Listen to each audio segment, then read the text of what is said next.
আমাদের দর্শক, আমি আছি বর্তমানে বিরুলিয়া ব্রিজ জামে মসজিদ। এটা স্থাপন হয়েছে 2015 সালে, কিন্তু মসজিদের কি অবস্থা এটা আপনি দেখাবো। তো আসলে আমি দেখাইতাছি।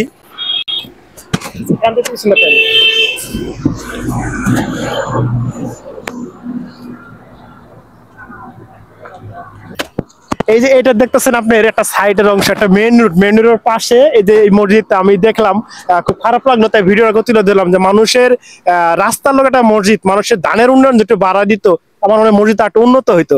এখন সামনে সাইড দেখাবো, আসুন। দর্শক, এই দেখেন বিরুলিয়া ব্রিজ জামে মসজিদের দান বাক্স। আপনার রাস্তা দিয়ে যারা যাইবেন তারা অবশ্যই দান বাক্স দান করবেন, কারণ মসজিদটা কিন্তু আল্লাহর ঘর, বেশি একটা উন্নত না। আমি ভিতরে আপনার দেখাই, দেখেন মসজিদের ভিতরে অংশটুকু। এই যে ভিতরে দেখেন, এখানে সপ্তাহে মাত্র 200-300 টাকা উঠে।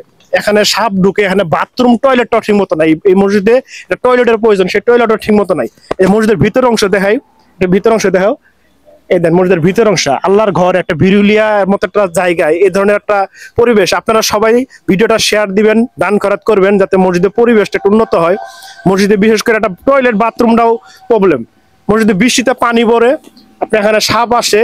ঠিক আছে, আপনারা বেশি বেশি ভিডিওটা শেয়ার করবেন, এই মসজিদ উন্নয়নের কাজে লিপ্ত থাকবেন ইনশাল্লাহ।